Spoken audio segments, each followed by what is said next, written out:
Los españoles recibieron refuerzos porque arribó Diego de Almagro con una nueva tropa que duplicó el número de la hueste hispana. Este segundo grupo no había participado en la captura del Inca y por lo tanto carecía de derechos sobre el botín.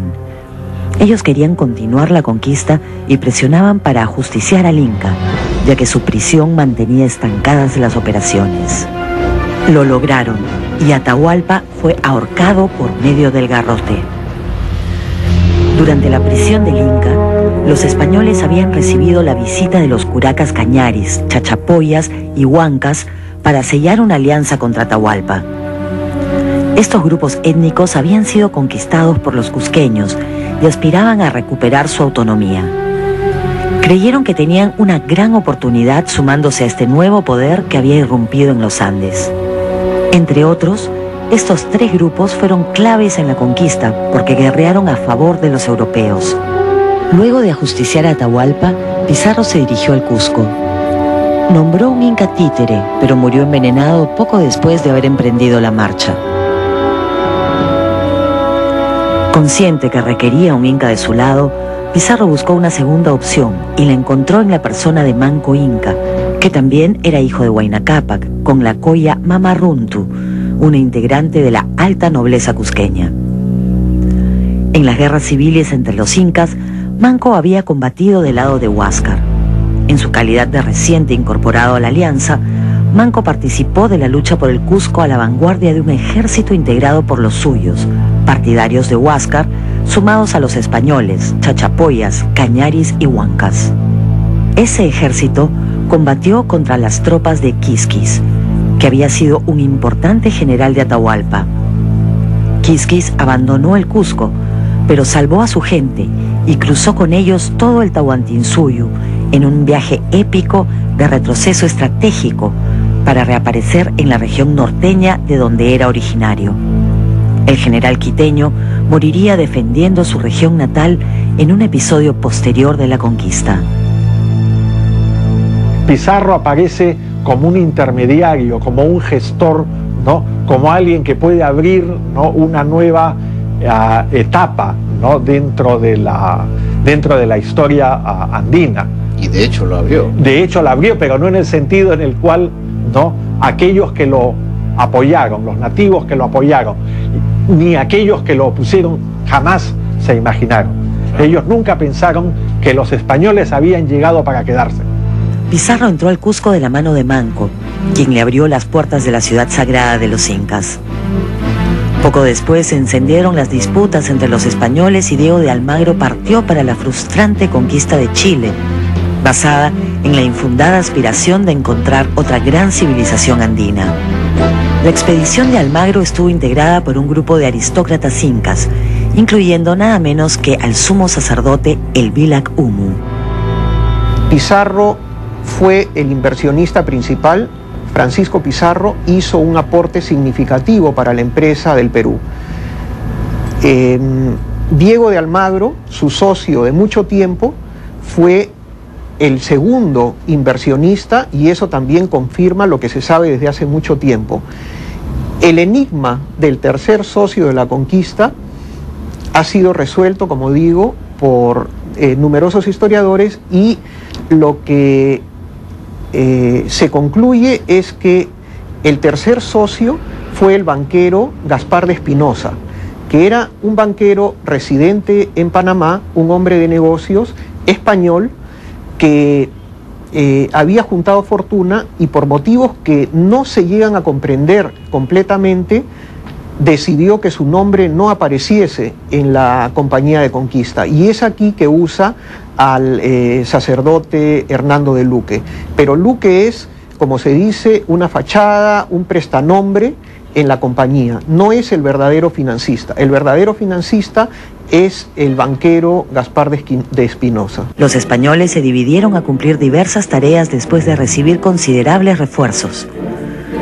En 1536 ya eran 2000 soldados hispanos en el Perú.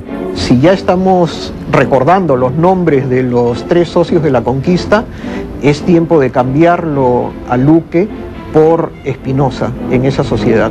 Inicialmente, los Pizarro habían organizado la conquista como una empresa privada.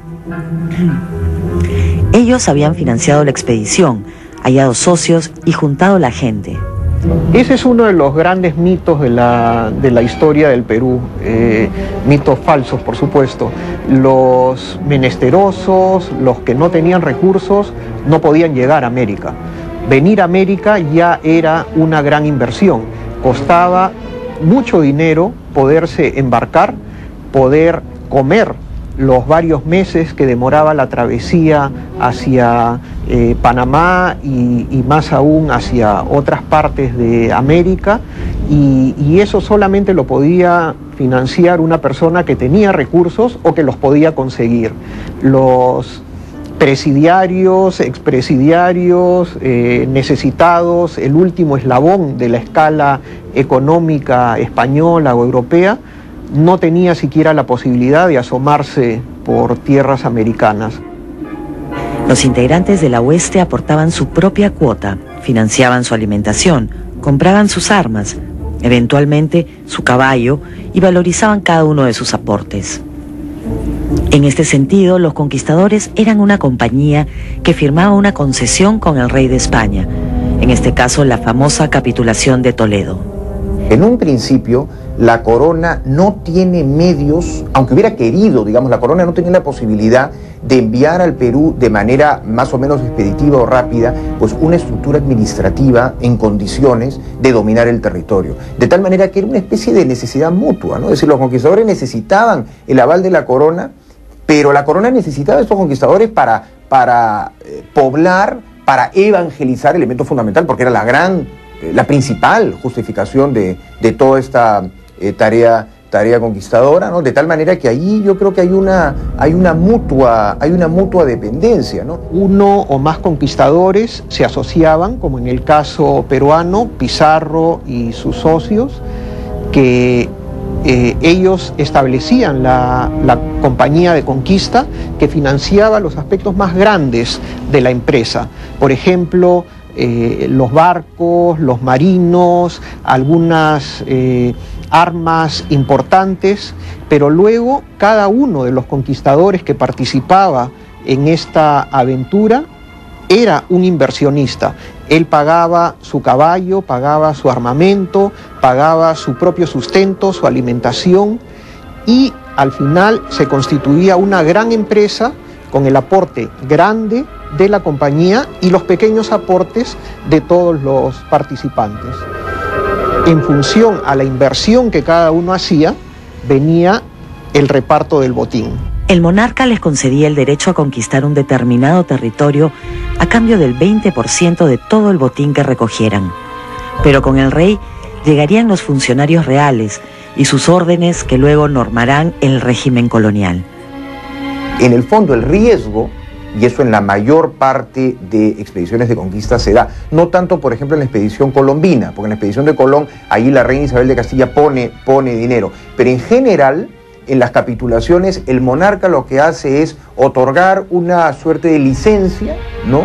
Que avala pues la expedición que determinado conquistador va a hacer con su propio peculio o con el que pueda conseguir. De tal manera que el riesgo de ese conquistador es suyo, ¿no? De manera que fracasa la expedición de conquista, bueno, pues la corona más adelante firmará una capitulación con otros, ¿no? Y el que pierde es efectivamente el que se arriesga. Cuando luego vinieron otros conquistadores tratando de invadir el territorio que había sido asignado a la compañía de Pizarro, la corona tenía la fuerza legal y militar de decir: Benalcázar, no, usted no puede entrar acá, a usted lo apresamos porque esta concesión ha sido dada solo a los Pizarro.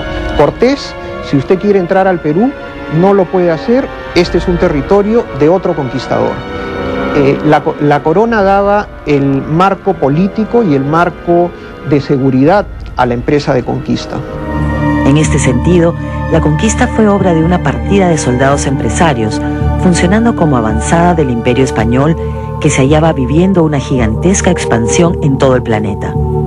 Estaba comenzando el capitalismo mundial.